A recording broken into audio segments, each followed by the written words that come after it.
అంటే వాళ్ళు, "ఏంటి గురుగారు మీరు ఇంత సన్నగా ఉన్నారు చూడ్డానికి" అని అడిగారు. "నేను సన్నగా ఉండకుండా ఇంకేం లావుగా ఉండాలా, బొద్దుగా" అన్నాను. "అంతే కదా గురుగారు" అన్నాను. "అమ్మ, నేను ఏదైనా పొలంలో వెళ్ళి ఏదైనా దున్నాలా, ఏదైనా ఉద్యోగం చేయాలా, లేదా మూట్లు మోయాలా, శక్తి పెంచుకునేది ఎందుకు తల్లి? అవసరం లేదు. భగవంతుడు జనాల కష్టాలు విని విని విని నేను ఇలా అయిపోయాను" అన్నా. "అవునా గురుగారు" అన్నారు. "అవును తల్లి. సరే, మీరు ఉదయం మేము వచ్చాము, ఉదయం నుంచి సాయంత్రం వరకు అయింది మేము లోపలికి మిమ్మల్ని కలిసే చోటు. అయితే మీరు భోజనం ఏమీ తినలేదే" అన్నారు. "నేను తినేదే ఒక పూట. అది ఉదయం అయినా అవ్వచ్చు, మధ్యాహ్నం అయినా అవ్వచ్చు, రాత్రి అయినా అవ్వచ్చు. రోజుకి ఒక పూట తింటాను. అందుకే నేను సన్నలా ఉన్నాను" అని చెప్పాను. "అవునా, అయితే మేము తినకపోతే అయ్య బాబోయ్ హాఫ్ అన్ అవర్ మేము తినకపోతే కడుపులో ఎలకలు పారాడతాయి" అన్నారు. అదేదో అన్నారు, వేరే వర్డు నాకు దొరకలేదు, ఏదో అన్నారు. అలా వాళ్ళకి వాళ్ళు అలవాటు అయిపోయి ఉంటుంది. అంటే చన్నగా ఉండేవాళ్ళు ఇలాగే ఉండాలి అని లేదు, స్వాములు ఇలా దప్పంగా బొద్దు బొద్దుగా ఉండాలి అని లేదు. రామకృష్ణ పరమహంసలు తెలుసా, సాక్షాత్ కాళికామాతతో మాట్లాడేవారు. వాళ్ళు చూడండి, వాళ్ళు ఇలా బొద్దుగా హైట్గా ఉండాలి లేదు, సన్నగా చిన్నగా ఉండేవారు. అంటే వాళ్ళు కూడా బొక్క బొక్క సన్నగా కనబడేవారు. అది రామకృష్ణ పరమహంసలు దైవ సంభూతులు, సాక్షాత్ కాళికాదేవితో నేరంగా మాట్లాడేవారు. అలాంటి వారు పరమహంసలు. అంతెందుకు, షిరిడి సాయిబాబా వాళ్ళు అంతే కదా, వాళ్ళు చిన్నగానే ఉన్నారు. ఇలా ఒకరిది ఒకటి అనుకుందాము, కానీ ఎగ్జాంపుల్స్ నేను చెప్తున్నా అంతే, అని వాళ్ళకి నేను పోల్చుకుంటలేదు. అంటే నాది నాకు యోగ గురువులు నాకు చెప్పించేది, యోగిగా బతకాలి అంటే ఒక్క పొద్దు భోజనం తినాలంట. అంటే ఒక పూట భోజనం చేసేవాడు యోగితో సమానము. 2 పూట్ల భోజనం చేసేవాడు భోగి. అంటే 2 పూట్ల బాగా భోజనం తినేవాడు భోగి. అంటే అన్ని విధాల సుఖాలను అనుభవిస్తాడు, అన్ని రకాల ఇది చేస్తాడు, వానికి అన్ని శక్తి ఉంటుంది, అన్ని భోగి. అంటే అతను భోగి అంటే సాధారణ వ్యక్తి, వ్యవసాయం కావచ్చు, ఇంకోటి కావచ్చు. యోగి అలా చేయలేడు కదా, అతను ఏదైనా ఉపదేశం చేస్తాడు, మంచి చేస్తాడు, ఊరూర తిరుగుతాడు, భౌతి భిక్షాందేహి అంటాడు, నలుగురికి వేదము పాఠాలు. అంటే యోగి లక్షణాలు ఉన్నవాడు ఒక్క పొద్దే భోజనం తింటాడు రోజుకి.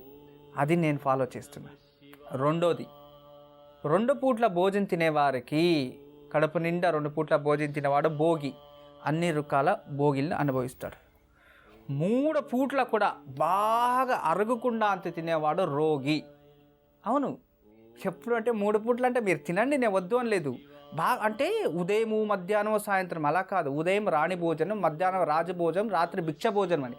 అలా తింటే ఏ రోగం కూడా రాదు. అయినప్పటికీ కూడా ఉదయం కడుపు పట్ట నిండి తినడం, మధ్యాహ్నం తినడం, మళ్ళీ రాత్రి తినడం, చక్కగా పనుకోవడం, ఖచ్చితంగా అతను రోగాలు వస్తాయి, అన్ని రకమైన రోగాలు వస్తాయి. భోజనమే తినుకున్నాం అంటే రోగాలు ఎలా వస్తాయి? అవును కదా, భోజనం తినడానికి అర్థం రోగాలు వస్తాయి. ఎందుకంటే జీర్ణశక్తి అది ఇది ప్రతి ఒక్కదానికి ఒక లిమిట్ అని ఉంటుంది కదా. ఇన్ని రోజులు ఇప్పుడు మనం వెహికల్ కొంటాము, దానికి ఇంత డీజిల్ లోన్ పోస్తాము, అప్పుడప్పుడు దాని ఇంజన్ సర్వీసు అవి ఇవి చక్కగా చేస్తే అది లైఫ్ కరెక్ట్గా. మా అబ్బాయి గురించి అడగాలనుకుంటున్నాను. సరేనండి, అబ్బాయి పేరు నక్షత్రం చెప్పండి. కార్తీక్ అజయ్ నారాయణ, 7/10/1993 పుట్టాడు. 7/10/1993 గురువారం గురువారం. ఉదయం సమయం 10:45 ఉదయం 10:45. అవునండి. సరేనండి, ఒకసారి డేట్ ఆఫ్ బర్త్ మళ్ళీ కన్ఫర్మ్ చేయండి. 7/10/1993. ఓకే అండి, మాట్లాడండి గురూజీతో. నమస్తే తల్లి. నమస్కారం అండి గురూజీ గారు. నమస్తే అమ్మా. మా కుటుంబం అంతా మీ పాదాభివందనాలు. మీ కుటుంబంపై మా ఆశీస్సులు ఎప్పుడూ ఉంటుంది తల్లి. మీ అబ్బాయి ఏం చదువుకున్నాడు? 10th చదివాడండి. ఇంకా చదివించడానికి ఇంటర్ పంపించాం కానీ చదువుకోలేదు. అసలు ఏమి వినడం లేదండి మాట. అసలు 2 కితాలు 3 కితాలు రమల శాస్త్రం చూస్తున్నాను తల్లి. 3 కితాలు వేశాను మీ అబ్బాయి కోసము. ఎక్కడ కూడా కొంచెం కూడా ఇతని వల్ల తల్లిదండ్రులకి ప్రశాంతత అనేది చూపిస్తలేదమ్మా. కోపం ఎక్కువ, మండితనం ఎక్కువ. అతని వల్ల మీరు ఏడవని రోజు లేదు అనుకోండి. రోజు గొడవే ఏదో ఒకటి. అసలు మండి అంటే మండి, అబద్ధాలు బాగా చెప్పడం నేర్చుకున్నాడు. ఖర్చు చేయడానికి డబ్బులు కావాలి, తిరుగుతూ ఉండాలి, ఏది జవాబుదారీ లేదు తల్లి, రెస్పాన్సిబిలిటీ తీసుకోవడం మెయిన్ అది. అది పరిస్థితి. ఎందుకంటే ఇతను చాలా గారాభంగా పెంచేస్తారనుకుంటా మీరు కూడా చిన్న వయసు నుంచి. లేటుగా పుట్టాడా ఇతను? లేదండి, వెంటనే పుట్టాడు. ఎంతమంది మీకు పిల్లలు? ఇద్దరండి, పాప ఒక బాబు. ఒకే కొడుకొని చాలా గారాభంగా పెంచినట్టున్నారు. వీళ్ళు నాన్న ఏం పని చేస్తారమ్మా? ఫోటోగ్రాఫర్ అండి. ఎందుకంటే అబ్బాయి మృగశిర నక్షత్రంలో జన్మించాడు, మహానక్షత్రం.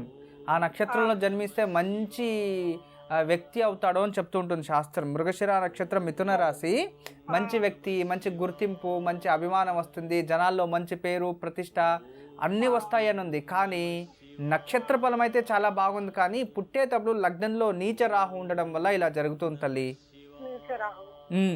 రాత్రి 12 1 గంటైనా పడుకోడు, ఉదయం 9 అయినా లేవ్వడు, సరిగ్గా టైం భోజనం చేయడు, అసలు డిసిప్లిన్ లేదు తల్లి, టోటల్ జీరో.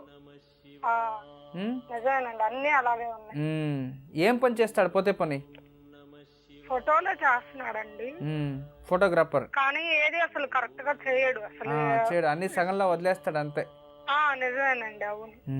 సరే తల్లి, సేమ్ అలాగే ఉన్నాడండి, మీరు చెప్పినట్లుగానే ఉన్నాడు. మీ కులదైవము? కులదైవం భావనార్షి. సరేమ్మా, సరే తల్లి, భావనార్షి అండి. అర్థమైంది, భావనార్షి. మీ భర్త మీ మావయ్య గారికి ఎన్నో కొడుకు? కొడుకుల్లో రెండో కొడుకు అండి. Okay okay. తమ్ముడు ఉన్నాడా మళ్ళీ వాళ్ళకి? అన్నయ్య అండి. అన్నయ్య ఉన్నాడు. మరిది లేదు మీకు? అయితే బావగారు ఉన్నారు మీకు?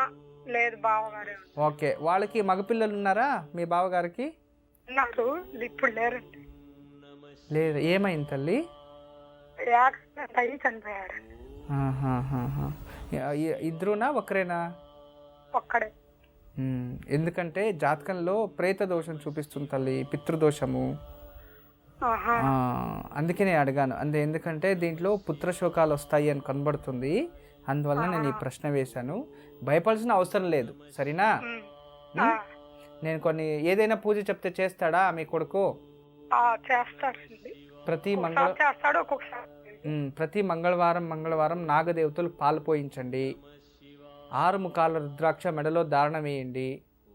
ఒకసారి ఎక్కడైనా దేవీ దేవాలయంలోనో, విష్ణు ఆలయంలోనో, శక్తిపీఠంలో ఎక్కడైనా సరే, భ్రమరాంబిక కావచ్చు, ఇక్కడ మనకి శక్తిపీఠాల్లో ఎక్కడైనా కావచ్చు, ఆ అబ్బాయి వెయిట్ ఎంత ఉంటుందో అంత బెల్లం తులాభారం చేయండి ఆ టెంపుల్లో. అలా సంవత్సరానికి ఒక్కితే 5 సంవత్సరాలు చేయించండి. పెళ్ళయ్యే వరకు అలా చేస్తూ ఉంటే తర్వాత జీవితంలో ఆ అబ్బాయికి ఎలాంటి ఇబ్బందులు రావు. కోపం తగ్గించుకోవాలి మెయిన్, దానికోసం ఏదైనా పరిహారాలు. శనివారం అబ్బాయి చేతిలోనే రావి చెట్టు మొదల్లో నువ్వుల నూనెతో దీపం వెలిగించి రావి చెట్టుని 5 ప్రదక్షిణ చేయండి. ఇవి 2 16 వారాలు చేసుకొని సంవత్సరానికి ఒక్కసారి